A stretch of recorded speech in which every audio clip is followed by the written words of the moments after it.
एडुवर्स में आपका स्वागत है। नमस्ते। आज हम इतिहास के एक ऐसे दौर की गहराई में उतरेंगे जो अक्सर बड़े बड़े साम्राज्यों की कहानियों में कहीं खो जाता है। हम बात कर रहे हैं गुप्त साम्राज्य के पतन के बाद के भारत की, मतलब लगभग 550 ईस्वी से लेकर 750 ईस्वी के बीच का समय। जी, ये एक बहुत ही महत्वपूर्ण संक्रमण काल है। और हमारे पास जो स्रोत है वो सिविल सेवा परीक्षाओं के लिए तैयार की गई बहुत विस्तृत अध्ययन सामग्री है। तो हमारा मकसद सिर्फ घटनाओं को जानना नहीं है, बल्कि उनके राजनीतिक, सामाजिक और सांस्कृतिक प्रभावों का बारीकी से विश्लेषण करना है। बिल्कुल। हम ये समझने की कोशिश करेंगे कि कैसे सत्ता का केंद्र मगध से कन्नौज पहुंच गया और कैसे सामंतवाद नाम की एक नई व्यवस्था ने भारतीय समाज की नींव को बदलना शुरू कर दिया। तो चलिए यहीं से शुरू करते हैं। गुप्त साम्राज्य, जिसे भारत का स्वर्ण युग भी कहा जाता है, आखिर बिखर क्यों गया? इतनी बड़ी शक्ति। देखिए, इसके पीछे कोई एक वजह नहीं थी। मोटे तौर पर 3 मुख्य कारण थे। अच्छा। पहला, गुप्त शासकों के जो उत्तराधिकारी हुए वो उतने योग्य साबित नहीं हुए। दूसरा, उत्तर पश्चिम से हूणों के जो लगातार आक्रमण हो रहे थे, उन्होंने साम्राज्य को अंदर से खोखला कर दिया। और तीसरा, जो शायद सबसे महत्वपूर्ण था, वो था सामंतों का विद्रोह। मतलब जो स्थानीय शासक थे। जी, जैसे ही केंद्रीय सत्ता कमजोर हुई, इन सामंतों ने एक एक करके खुद को स्वतंत्र घोषित करना शुरू कर दिया। और इसी राजनीतिक खालीपन में, मतलब इस पावर वैक्यूम में, कई नए राजवंश उभरे होंगे। हाँ, बिल्कुल। इनमें सबसे पहले मालवा के यशोवर्मन का जिक्र आता है। कहते हैं कि उनका उदय तो किसी उल्कापिंड जैसा था। सही कहा आपने। औलिकर वंश के यशोवर्मन बहुत महत्वाकांक्षी थे। उनकी सबसे बड़ी उपलब्धि थी हूण शासक मिहिरकुल की पराजय। ये वही मिहिरकुल है जिसने गुप्तों को बहुत नुकसान पहुंचाया था। जी, वही। 532 ईस्वी का जो मंदसौर शिलालेख है, उसमें तो यहाँ तक दावा किया गया है कि उनका साम्राज्य हिमालय से लेकर महेंद्र पर्वत तक फैला था। लेकिन क्या ये दावे सच है? मतलब इसमें अतिशयोक्ति की कितनी संभावना है? संभावना बहुत ज्यादा है। ज्यादातर इतिहासकार मानते हैं कि यह बढ़ा चढ़ाकर की गई बात है।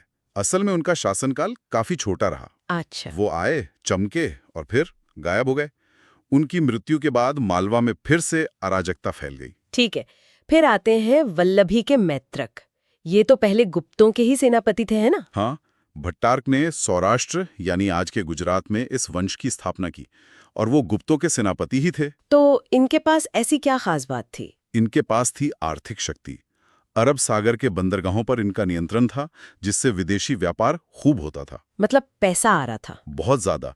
और सिर्फ पैसा ही नहीं, उनकी राजधानी वल्लभ ही नालंदा के बाद शिक्षा का दूसरा सबसे बड़ा केंद्र थी। ये तो बड़ी बात है। जी, खासतौर पे हीनयान बौद्ध धर्म और प्रशासनिक शिक्षा के लिए वो बहुत प्रसिद्ध थी। और उनके सबसे शक्तिशाली शासक ध्रुवसेन द्वितीय सम्राट हर्षवर्धन के समकालीन और दामाद भी थे। अच्छा, तो राजनीतिक रिश्ते भी मजबूत थे। बिल्कुल। और उधर उत्तर भारत में एक नया शक्ति केंद्र बन रहा था, कन्नौज। यहाँ मौखरी वंश का शासन था। जी, और मौखरियों ने ही कन्नौज को वो महत्व दिलाया जो पहले मगध के पास हुआ करता था। कैसे? उनके एक शासक थे ईशानवर्मन। उन्होंने सबसे पहले महाराजाधिराज की उपाधि धारण की और हूणों को भी हराया। लेकिन उनका संघर्ष भी तो चल रहा था किसी से। हाँ, उनका लगातार उत्तर गुप्तों से संघर्ष चलता रहा, पर इस वंश का अंत बहुत दुखद हुआ। क्या हुआ था? अंतिम शासक थे ग्रहवर्मन। उनका विवाह हर्षवर्धन की बहन राज्यश्री से हुआ था, लेकिन बंगाल के शासक शशांक और मालवा के देवगुप्त ने मिलकर उनकी हत्या कर दी। और यहीं से हर्षवर्धन के युग का मंच तैयार होता है। बिल्कुल। तो इसका मतलब हर्षवर्धन का सिंहासन पर बैठना कोई सामान्य राज्याभिषेक नहीं था, ये तो एक संकट का नतीजा था। संकट से भी कहीं ज्यादा था।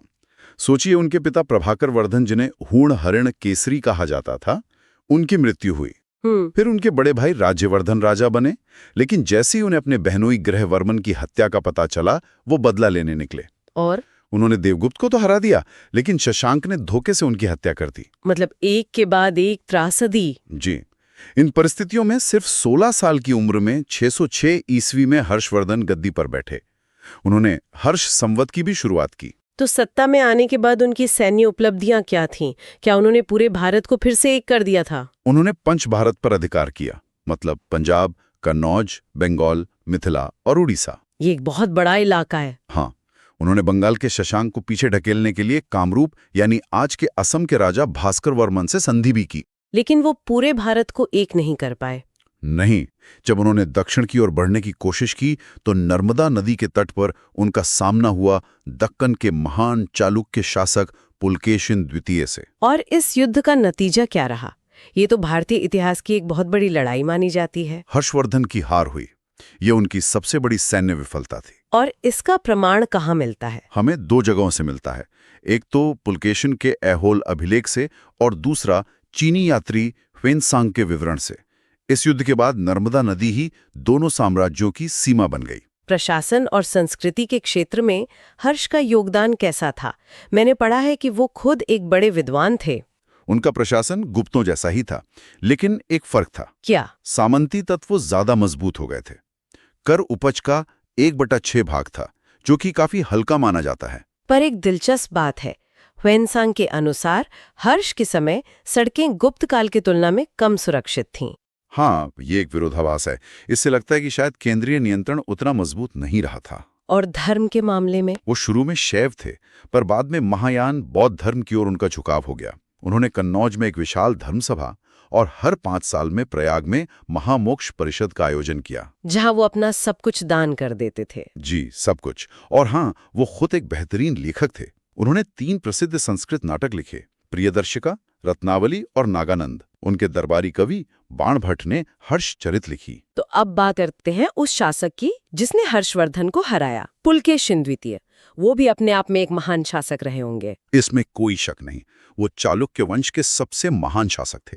हर्षवर्धन को हराने के बाद तो उन्होंने दक्षिणापथेश्वर यानी दक्षिण के स्वामी की उपाधि ली थी। लेकिन उनका लंबा संघर्ष कांची के पल्लवों से भी चला है ना? अतापी कोंड की उपाधि धारण की। चलिए अब इस दौर के सामाजिक और आर्थिक बदलावों को समझते हैं। आपने सामंतवाद के उदय की बात की थी, इसका आम जीवन पर क्या असर पड़ रहा था? ये इस दौर का सबसे महत्वपूर्ण बदलाव था। हुआ ये कि राजाओं ने अपने अधिकारियों को नकद वेतन की जगह जमीनें देनी शुरू कर दी। जमीनें वेतन के बदले में? हाँ, और इससे एक नया सामंती वर्ग पैदा हो गया। अब किसान राजा के प्रति नहीं बल्कि अपने स्थानीय सामंत के प्रति जवाबदेह हो गया। तो इससे केंद्रीय सत्ता कमजोर हो गई? बिल्कुल, असली शक्ति इन स्थानीय सामंतों के हाथ में आ गई। और अर्थव्यवस्था पर इसका क्या प्रभाव पड़ा? देखिए, रोमन साम्राज्य के पतन से हमारा विदेशी व्यापार काफी घट गया था। इसीलिए वेनसांग ने पाटलिपुत्र जैसे महान नगरों को भी उजड़ी हुई हालत में देखा। इसे इतिहासकार विनगरीकरण कहते हैं। विनगरीकरण मतलब डीओर्बनाइजेशन, शहरों का पतन। हाँ, बिल्कुल।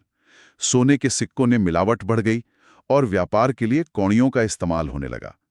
ये सब आर्थिक मंदी के संकेत थे। लेकिन इसका कोई सकारात्मक पहलू भी था? एक था, भूमि अनुदान के कारण जंगली जमीनों पर खेती शुरू हुई, जिससे कृषि का विस्तार हुआ। और सामाजिक और धार्मिक स्तर पर क्या बदल रहा था? जाति व्यवस्था और भी जटिल हो गई। कई जनजातियों और पेशेवर समूहों को जातियों में बदल दिया गया। इसी दौर में भूमि अभिलेख रखने वाले कायस्थ वर्ग का उदय हुआ, जो पहले एक पेशा था पर बाद में एक जाति बन गया। महिलाओं की स्थिति का क्या? उसमें गिरावट आई। सती प्रथा और बाल विवाह बढ़े। और धर्म के क्षेत्र में? बौद्ध धर्म का पतन हो रहा था, और उसकी जगह पौराणिक हिंदू धर्म मतलब मंदिर निर्माण, मूर्ति पूजा, त्रिदेव की अवधारणा, ये सब मजबूत हो रहा था। और इसी समय दक्षिण में भक्ति आंदोलन की नींव रखी जा रही थी। नयनार और अलवार संतों द्वारा। जी, नयनार यानी शैव संत और अलवार यानी वैष्णव संत।